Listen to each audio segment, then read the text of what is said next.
বলেন আমার সাথে, তিন ব্যক্তি আল্লাহর জিম্মায় থাকে। যে ব্যক্তি মসজিদে যায়, দুই যে ব্যক্তি জিহাদে যায়, তিন যে ব্যক্তি হজে যায়। বলেন তো কয় ব্যক্তি আল্লাহর জিম্মায় থাকে? এক নাম্বার যে মসজিদে যায়, দুই নাম্বার যে জিহাদে যায়, তিন নাম্বার যে হজে যায়। قال رسول الله صلى الله عليه وسلم ثلاثة في زمان الله عز وجل। তিন ব্যক্তি আল্লাহর জিম্মায় চলে যায়। এক নাম্বার রাজুলুন খরাজা মিন বাইতিহি ইলা মসজিদিম মিন মাসাজিদিল্লাহ। এক নাম্বার ওই ব্যক্তি, যেই ব্যক্তি আল্লাহর কোন মসজিদের দিকে রওনা করে, ঘর থেকে বের হয়ে। যারা পাঁচ ওয়াক্ত নামাজে মসজিদে যান, আপনি আল্লাহর জিম্মায় চলে যান। দুই নাম্বার ওয়ারাজুলুন খরাজা গাজিয়ান ফি সাবিলিল্লাহ। যে ব্যক্তি আল্লাহর রাস্তায় জিহাদে যায়, সে ব্যক্তি আল্লাহর জিম্মায় চলে যায়। তিন নাম্বার ওয়ারাজুলুন খরাজা হাজ্জা। যে ব্যক্তি হজে যায়, সে আল্লাহর জিম্মায় চলে যায়। যে ব্যক্তি হজে যায়, সে আল্লাহর জিম্মায় চলে যায়। এই তিন ব্যক্তি আল্লাহর জিম্মায় থাকে। এগুলো চার নাম্বার আলোচনা। পাঁচ, বলেন আমার সাথে, হজ আদায়কারী, উমরা আদায়কারী, আল্লাহর প্রতিনিধিত্ব করে, তারা আল্লাহর প্রতিনিধি হয়ে কাবার সামনে উপস্থিত হয়। সুবহানাল্লাহ। তাহলে হাজী সাহেব আল্লাহর প্রতিনিধি, উমরা আদায়কারী আল্লাহর প্রতিনিধি। ইবনে মাজার হাদিস 2893 নম্বর হাদিস। এই হাদিসের মধ্যে আছে قال رسول الله صلى الله عليه وسلم الحاج والمعتمر وفد الله। রাসূলুল্লাহ সাল্লাল্লাহু আলাইহি সাল্লাম বলেন, হাজী সাহেব এবং উমরা আদায়কারী আল্লাহর প্রতিনিধি। দাআহুম ফাআজাবু। আল্লাহ এই হাজীকে ডেকেছে, আল্লাহ উমরা আদায়কারীকে ডেকেছে, আর তারা আল্লাহর ডাকে সাড়া দিয়ে পবিত্র মক্কায়, মদিনায় উপস্থিত হয়ে গেছে। সুবহানাল্লাহ। বলেন তো হাজিরে কে ডাকছে? উমরা আদায়কারীকে কে ডাক দিছে? এবার কি বলে দেখেন, ওয়াসালুহু ফাআতাহুম। যেহেতু হাজী উমরা আদায়কারী আল্লাহর ডাকে সাড়া দিয়ে মক্কা মদিনায় উপস্থিত হয়ে গেছে, এবার হাজী সাহেব আল্লাহর কাছে যা বলে, আল্লাহ তাদের ডাকে সাড়া দিয়ে সেটাই দিয়ে দেয়। হাজী কার ডাকে সাড়া দিছে? বলেন বলেন, হাজী কার ডাকে সাড়া দেয়? হাজী আল্লাহর ডাকে সাড়া দিয়ে সেখানে যায়। এবার হাজী যদি আল্লাহর কাছে যা চায়, আল্লাহ বলেন আমি তাকে তাই দিয়ে দিই, কারণ সে আমার ডাকে সাড়া দিছে, আমিও তার ডাকে সাড়া দেই। দাআহুম ফাআজাবুহু। হাজীকে আল্লাহ ডাকে, হাজী সাড়া দেয়। এবার নবী বলেন সাআলুহু ফাআতাহুম। এবার হাজী আল্লাহকে ডাকে, আল্লাহ তার ডাকে সাড়া দিয়ে তার দোয়া মঞ্জুর করে নেন। 6 নম্বর কথা, বলেন হাজী সাহেবকে আল্লাহ মাফ করে দেয়। হাজী যার জন্য ক্ষমা চায়, তাকেও আল্লাহ মাফ করে দেয়। এজন্য আমরা হাজীর কাছে দোয়া চাইব। আপনি সৌদি থেকে আসার সময় একটা আইফোন নিয়ে আসবেন। এইগুলোই তো চায় এখন। চাচায় হজে যায়, বাবা হজে যায়, একটা আইফোন নিয়ে এসে, একটা ওইটা নিয়ে এসে, একটা নিউ ব্র্যান্ডের ওইটা নিয়ে এসে। হাজী সাহেবকে 3টি কথা বলবেন। যদি হাজী সাহেব বলে তোমার জন্য কি আনবো, বলবেন আপনার কাছে আমার 3টা চাওয়া যদি শোনেন। কয় চাওয়া বলেন তো? এক, বলেন হাজী সাহেব আল্লাহর কাছে আমার জন্য দোয়া করবেন, আল্লাহ যেন আমাকে মাফ করে দেন। এই 1 নাম্বার কথা। 2 নাম্বার বলবেন জমজম নিয়ে আসবেন। 3 নাম্বার মদিনার আজওয়া খেজুর নিয়ে আসবেন। এই 3টা চাওয়া, বাস, আর কিছু। 1 নাম্বার আমার জন্য দোয়া করবেন, আল্লাহ যেন মাফ করে দেয়। 2 নাম্বার যদি আনিনি, যদি সামর্থ্যে কুলায়, জমজমের পানি দিয়ে আমাকে। 3 নাম্বার যদি সামর্থ্যে কুলায়, আমারে মদিনার কিছু আজওয়া খেজুর দিবেন। আর কিচ্ছু চাই না আপনি, বাস। যদি আর কি হাজী সাহেব আনতে আগ্রহী হয়, আর যদি আপনি তার কাছে কিছু বলার জন্য সে বলে যে ভাই হজে যাইতেছি, বলেন আপনার কি কি দরকার, এরকম বলেন এক সময়। যেমন ইমাম সাহেব খতিব সাহেবদেরকে বলে, হুজুর কি লাগবে, তো বাস 1 নাম্বার বলা আমার জন্য দোয়া করেন, আল্লাহ যেন আমারে মাফ করে দেয়। 2 নাম্বার যেহেতু আপনি আনবিনি আমার জন্য, জমজম পানি নিয়ে এসেন। 3 নাম্বার যদি খাদ্য আনতে যান, পারলে মদিনার আজওয়া 2-4টা বললে আমার জন্য নিয়ে আসবেন। সুবহানাল্লাহ, বাস, আর কিছু চাওয়া নেই। قال رسول الله صلى الله عليه وسلم يغفر الله للحاج ولمن استغفر له الحاج। নবী বলেন আল্লাহ হাজিকে মাফ করে দেয়, হাজি যার জন্য আল্লাহর কাছে ক্ষমা চায় আল্লাহ তাকেও মাফ করে দেয়। আল্লাহ হাজিকে মাফ করে, হাজি যার জন্য আল্লাহর কাছে ক্ষমা চায় আল্লাহ তাকেও মাফ করে দেয়। 7 নাম্বার কথা, হজ উমরা করলে দারিদ্রতা দূর করে আর গুনাহগুলা আল্লাহ মাফ করে দেয়। তিরমিজির হাদিস 810 নম্বর হাদিস। এই হাদিসের মধ্যে আছে রাসূলুল্লাহ সাল্লাল্লাহু আলাইহি সাল্লাম বলেন, তাবিউ বাইনাল হজ্জি ওয়াল উমরাহ, তোমরা হজ উমরা একই সফরে আদায় করো। ফাইন্নাহুমা ইয়ানফিয়ানি ফাকর ওয়াদ যুনুব কামা ইয়ানফিল কিরুল খাবাসাল হাদিদি ওয়াদ যাহাবি ওয়াল ফিদ্দা। লোহার, স্বর্ণের, রূপার ময়লাগুলা যেমন আগুনে দূর করে দেয়, তেমনি ভাবে হজ উমরা তোমার দারিদ্রতা আর তোমার গুনাহগুলা ধুয়ে মুছে সাফ করে দিবে। হাদিস থেকে জানলাম হজ উমরায় মানুষ গরিব হয় না, বরং দারিদ্রতা আল্লাহ আরো দূর করে। দারিদ্রতা কি করে বলেন তো? আল্লাহ আরো দূর করে।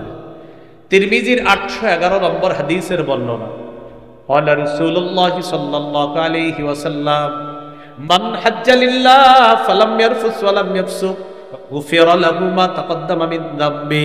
যে আল্লাহর জন্য হজ করে, হজে গিয়ে যদি অশ্লীল কথা কর্ম না করে, পাপাচার না করে, তার আগের সবগুলা গুনাহ আল্লাহ মাফ করে দেয়। সহিহ মুসলিমের 121 নম্বর হাদিস। আমর ইবনুল আস রাদিয়াল্লাহু তাআলা আনহুকে লক্ষ্য করে একজন বলতেছে, ইয়া আমরু আমা আলিমতা ইয়া আমরু আন্নাল ইসলাম ইয়াহদিমু মা কানা ক্বাবলা। আমর, তুমি কি জানো না ইসলাম আগের সব গুনাহ মাফ করে দেয়? সুবহানাল্লাহ। ওয়া আন্নাল হিজরাতা তাহদিমু মা কানা ক্বাবলাহা, হিজরত করলে তার আগের সব গুনাহ মাফ হয়ে যাবে। ওয়া আন্নাল হজ্জা ইয়াহদিমু মা কানা ক্বাবলা, হজ করলে হাজির আগের যত গুনাহ আছে সব গুনাহ আল্লাহ মাফ করে। আল্লাহ আমাদেরকে হজের মাধ্যমে দারিদ্রতা আর গুনাহগুলা যেন আমরা দূর করতে পারি, আল্লাহ তৌফিক দান করেন। মনে থাকবে তো ইনশাআল্লাহ? 7 নাম্বার। 8 নাম্বার বলেন আমার সাথে, হজে যেই পরিমাণ কষ্ট হয়, যেই পরিমাণ খরচ হয়, কষ্ট এবং খরচের সমপরিমাণ সওয়াবও পাওয়া যায়। সুবহানাল্লাহ।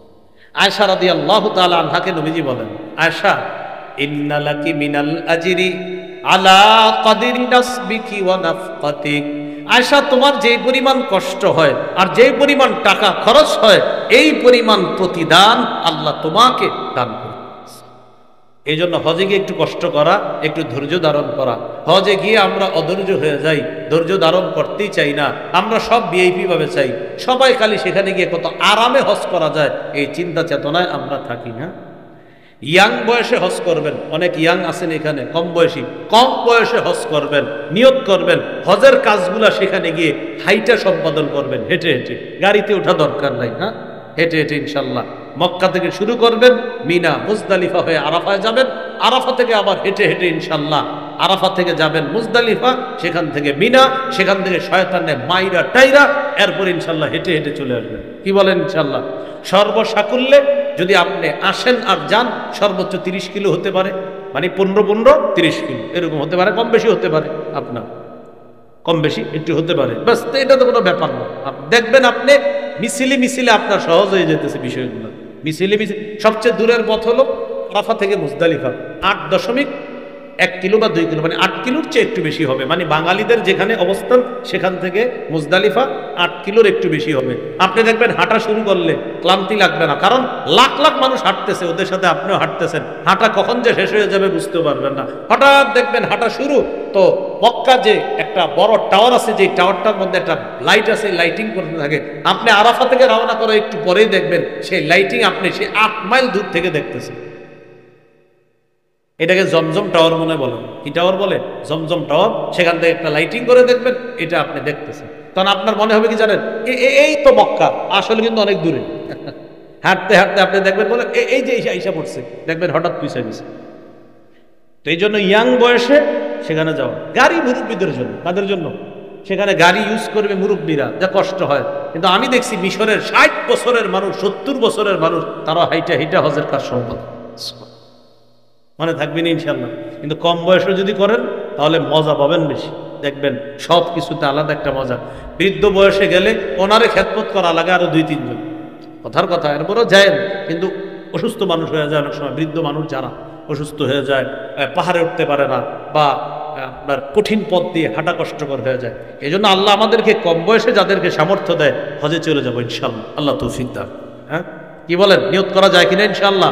আল্লাহ তৌফিক, হজ থেকে আইসা বিয়ে করবো, কি বলেন? হ্যাঁ, আল্লাহ তৌফিক দান করেন।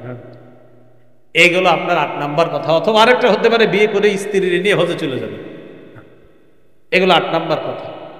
9 নাম্বার কথা, হজে গিয়ে যদি মৃত্যুবরণ করে কেউ, সহিহ বুখারীর 1266 নম্বর হাদিস, বাইনামা রাজুলুন ওয়াকিফুন মা রাসূলিল্লাহি সাল্লাল্লাহু আলাইহি ওয়াসাল্লাম বিআরাফাতা, এক ব্যক্তি আল্লাহ রাসূলের সাথে আরাফার ময়দানে তার বাহনের উপর অবস্থান করতেছে, ফাওয়াকা মিন রাহিলাতিহি, ওই লোকটা তার বাহন থেকে পড়ে গেছে, ফাআকসাআতহু, বাহন থেকে পড়ে যাওয়ার পর তার ঘাড় মটকায়া লোকটা মারা গেছে।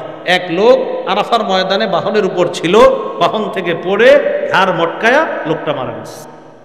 فقال رسول الله صلى الله عليه وسلم اغسلوه بماء وسدر, আল্লাহ নবী বললেন বরুই পাতা সহ তাকে পানি দিয়ে গোসল করাও। ওয়াকাফিনুহু ফি সাউবাইন, 2টা কাপড়ে তাকে কাফন পরাও। হাজী সাহেব কাপড় পরে কয়টা? হ্যাঁ 2টা, একটা শরীরে আর একটা পরনে।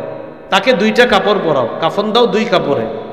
ওয়ালা তুহান্নিতুহু, সুগন্ধি লাগায় না, কারণ হাজী সাহেব ইহরাম অবস্থায় কি লাগায় না? সুগন্ধি লাগায় না। ওয়ালা তুহাম্মিরু রাসা, আর তার মাথা ঢাকবা না, কারণ হাজী সাহেব হজ অবস্থায় ইহরাম অবস্থায় মাথা ঢাকে না। তাহলে নবী বললেন বরুই পাতা দিয়ে পানি দিয়ে গোসল করাও। 2 নাম্বার বললেন তার শরীরে সুগন্ধি মাখবা না। 3 নাম্বার বললেন তার মাথা ঢাকবা না, আর 2 কাপড়ে তাকে কাফন পরাও। তাহলে বরুই পাতার পানি দিয়ে গোসল করাও, 2 কাপড়ে কাফন পরাও, মাথাটা খোলা রাখবা, আর সুগন্ধি লাগাইবা না।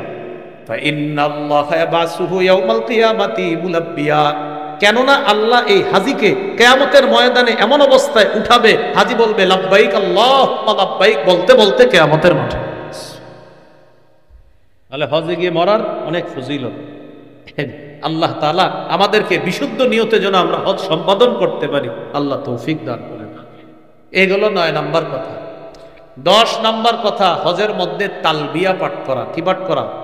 লাব্বাইক আল্লাহুম্মা লাব্বাইক, লাব্বাইক লা শারীকা লাকা লাব্বাইক, ইন্নাল হামদা ওয়ান নি'মাতা লাকা ওয়াল মুলক লা শারীকা লাক। তালবিয়া পাঠ করা হজের মধ্যে গিয়ে।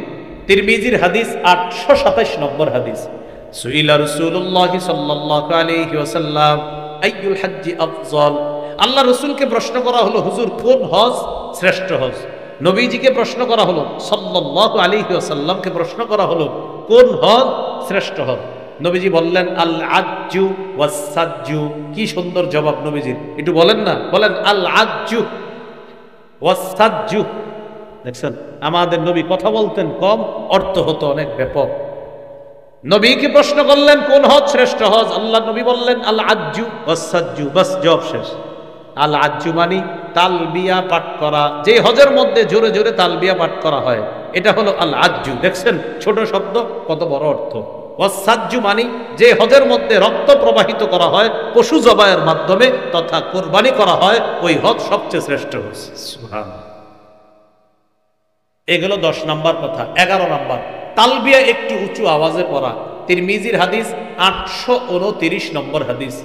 এই হাদিসের মধ্যে আছে قال رسول الله صلى الله عليه وسلم أتاني جبريل فأمرني أن آمر أصحابي أن يرفعوا أصواتهم بالإهلال والتكبير। জিবরিল আমার কাছে আসছে, আসার পর আমাকে জিবরিল আদেশ করেছে আমি যেন আমার সাহাবীদেরকে আদেশ করি তারা যেন উঁচু আওয়াজে তালবিয়া পাঠ করে, তারা যেন উঁচু আওয়াজে তালবিয়া পাঠ করে। 11 নাম্বার কথা গেল। 12 নাম্বার কথা, তওয়াফ করা। বলেন কি করা? তওয়াফ করা। তিরমিজির হাদিস 959 নম্বর হাদিস। এই হাদিসের মধ্যে আছে قال رسول الله صلى الله عليه وسلم من طاف بهذا البيت اسبوعا فاحصى, যে ব্যক্তি কাবা ঘর 7টা চক্কর দিবে, 7 চক্করে হয় এক তওয়াফ। মনে রাখবেন 7 চক্করে একটা তওয়াফ। কয় চক্করে? হ্যাঁ 7 চক্কর দিবেন একটা তওয়াফ হবে। তো নবী বলেন যে ব্যক্তি এই কাবাকে 7 বার এরকম চক্কর দিবে, তওয়াফ করবে, কানা কাইতি রাকাবা, আল্লাহ তাকে একটা গোলাম আজাদ করার সওয়াব দান করেন। এরপর আল্লাহ নবী বলেন লা ইয়াদউ কদামা ওয়া লা ইয়ারফাউ উখরা, সে ব্যক্তি একটা পাও ফালায় আবার উঠায়। দেখেন আমার দিকে, এই যে পা ফালাইলো উঠাইলো, ফালাইলো উঠাইলো, ফালাইলো উঠাইলো। নবীজি বলেন ইল্লা হাত্তাল্লাহু আনহু বিহা খাতিআ ওয়া কাতাবা বিহা সাইয়্যিআ, প্রতিটা কদম ফালানো আর উঠানোতে একটা গুনাহ মাফ, একটা নেকি লেখা, একটা গুনাহ মাফ, একটা নেকি লেখা। কদম যত পড়তেছে উঠতেছে, গুনাহ তত ঝরতেছে, নেকি তত বাড়তেছে। এই গেল কি তওয়াফ করা 12 নাম্বার। 13 নাম্বার, তওয়াফ করতে করতে যদি চান্স পেয়ে যান ইনশাআল্লাহ হজরে আসওয়াদকে চুমা দাও। কারে চুমা দেওয়া? ঝগড়া করেন না। হজরে আসওয়াদ চুমা দিতে গিয়ে আরেকজনকে ধাক্কা দিয়েন না, আরেকজনকে ধাক্কা দিবেন না। হজরে আসওয়াদকে চুমা দিতে গিয়ে ধাক্কা দিয়েন না। যদি তওয়াফ অবস্থায় চুমা দিতে না পারেন, রাত 12টার পরে চান্স নেওয়ার চেষ্টা করবেন। ওই সময় হাজী সাহেবরা, মানে যখন হজ শেষ হয়ে যাবে বা এর আগে যখন হজ শুরু হয় না, উমরা করার পর আপনি অবস্থান করতেছেন, ইতিমধ্যে মক্কায় আছেন, এখনো চুমা দিতে পারেন নাই, দেখবেন 12টার পরে সবাই হোটেলে চলে আসে, আপনি অপেক্ষা থাকবেন সবাই আজকে যাও, আমি একটা চান্স নিব। তো 12টার পরে বা 1টার পর, মানে একটা সময় পাবেন, মানে 24 ঘন্টা একটা সময় পাবেন। তওয়াফ তো 24 ঘন্টা চলছেই, তো চলছে, বন্ধ নাই। তো হঠাৎ পাবেন একটু তুলনামূলক কম, ওই টাইমে চান্সটা নিয়ে ইনশাল্লাহ হজরে আসওয়াদকে একটা চুমা দিয়ে দিন। হ্যাঁ, কারোর সাথে ঝগড়া করেন না, কিন্তু কারোর ধাক্কা দিয়েন না। হজরে আসওয়াদের চুমা দিতে গিয়ে কোনো মুসলমান যেন আপনার দ্বারা কষ্ট না পায়। আবার বলছি, হজরে আসওয়াদের এই আমল করতে গিয়ে কোনো মুসলমান যেন কষ্ট না পায়। হাদিসের কিতাব ইবনে মাজাহ 2944 নম্বর হাদিস। ক্বালা রাসূলুল্লাহ সাল্লাল্লাহু আলাইহি ওয়াসাল্লাম লা ইয়াতিয়ান্না হাযাল হাজার ইয়াওমাল কিয়ামাহ ওয়া লাহু আইনান ইউবসিরু বিহিমা ওয়া লিসানুন ইয়ানতিকু বিহি ওয়া ইয়াস্তাসলিমু আলা মাই ওয়া ইয়াশহাদু আলা মান ইয়াস্তালিমুহু বিহাক্কিন। রাসূলুল্লাহ সাল্লাল্লাহু আলাইহি সাল্লাম বলেন, হজরে আসওয়াদ কিয়ামতের ময়দানে এমন অবস্থায় উঠবে, হজরে আসওয়াদের 2টা চোখ থাকবে, এই চোখ দিয়ে হজরে আসওয়াদ দেখবে, হজরে আসওয়াদের জবান থাকবে, এটা দিয়ে হজরে আসওয়াদ কথা বলবে। যেই ব্যক্তি কাউরে কষ্ট না দিয়ে সঠিকভাবে হজরে আসওয়াদকে একটা চুমা দিবে, হজরে আসওয়াদ তার পক্ষে আল্লাহর কাছে কিয়ামতের ময়দানে সাক্ষী দিবে। এই হলো 13 নম্বর। সর্বশেষ কথা 14 নম্বর। সেখানে আমরা যাওয়ার পর সবচাইতে বড় একটা গুরুত্বপূর্ণ আমল হলো আরাফার ময়দানে অবস্থান করা। কোথায় অবস্থান করা বলেন তো? আরাফার ময়দানে। এটাকে বলে উকুফে আরাফা। নাসাইর হাদিস 3003 নম্বর হাদিস। এই হাদিসের মধ্যে আছে, ক্বালা রাসূলুল্লাহ সাল্লাল্লাহু আলাইহি ওয়াসাল্লাম মা মিন ইয়াউমিন আকসারা মিন আইয়ুতিকাল্লাহু আযজা ওয়া জাল আবদান আও আমাতা মিনান নার মিন ইয়াউমি আরাফা। রাসূলুল্লাহ সাল্লাল্লাহু আলাইহি সাল্লাম বলেন, আরাফার দিনে আল্লাহ যেই পরিমাণ মানুষকে ক্ষমা করে দেন, এই পরিমাণ ক্ষমা অন্য কোনো দিন করে না। আরাফার দিনে যেই পরিমাণ জাহান্নাম থেকে বান্দা আর বান্দিকে আল্লাহ মুক্তি দান করেন। কোন দিন এটা? আরাফার দিন। সুম্মা লা ইয়াদনু সুম্মা ইউবাহি বিহিমুল মালাইকা। এরপর আল্লাহ বান্দা এত নিকটবর্তী হয়ে যায়, বান্দার একদম নিকটবর্তী হয়ে যায়, আর আল্লাহ বান্দাকে নিয়ে ফেরেশতাদের সাথে গর্ব করতে থাকে। সুবহানাল্লাহ। কি করতে থাকে? ফেরেশতাদের সাথে কি করে? গর্ব করে। এই হলো আপনার আরাফার ময়দানে অবস্থান করা। এই হলো হজ সম্পর্কে মোটামুটি আলোচনা। হজের কাজ সম্পাদন করার পর এরপর আপনি এহরাম খুলবেন, পাথর মারবেন, শয়তানে পাথর মারবেন। সেখানে অনেকগুলা মাসালা আছে, পাথর মারার মাসালা, এটা লম্বা আলোচনার বিষয়। পাথর আপনি মারবেন, তো যাই হোক, মারার পর আপনি চুল মুন্ডন করবেন, মাথা মুন্ডন করবেন। এরপরে আপনি যে এহরাম খুলবেন, এহরাম অবস্থায় মাথা মুন্ডন নিষেধ ছিল, চুল মুন্ডানো নিষেধ ছিল, নখ কাটা নিষেধ ছিল। তো আল্লাহ বলেন, ওই যে হজের আয়াত তেলাওয়াত করলাম, সুম্মা লিয়াকদু তাফাসাহুম ওয়ালিউফু নুযুরহুম ওয়ালিয়াতাওয়াফু বিল বাইতিল আতীক। হজের কাজ সম্পাদন করার পর গরু অথবা ওট বা যেটা আপনি জবাই করবেন, আপনার কোরবানিটা আপনি করার পর এরপর সুম্মা লিয়াকদু তাফাসাহুম, তারা যেন তাদের মলিনতা দূর করে। মলিনতা মানে নখ বড় হয়ে গেছে, নখ কাটবে। কয়েকদিন আপনি এহরামের কাপড় পরেছিলেন, ময়লা জমে গেছে শরীরের মধ্যে, ময়লা এখন গোসল করে দূর করতে পারবেন, মাথার চুল মুন্ডন করতে পারবেন, শরীরের অবাঞ্ছিত বসনগুলা এখন আপনি পরিষ্কার করতে পারবেন। এটাই হলো সুম্মাল ইয়াবদু তাফাসাহুম। এরপর তারা তাদের শরীরের মলিনতা দূর করবে। ওয়ালিউফু নুজুরহুম, তারা তাদের মানতগুলা যেন পুরা করে।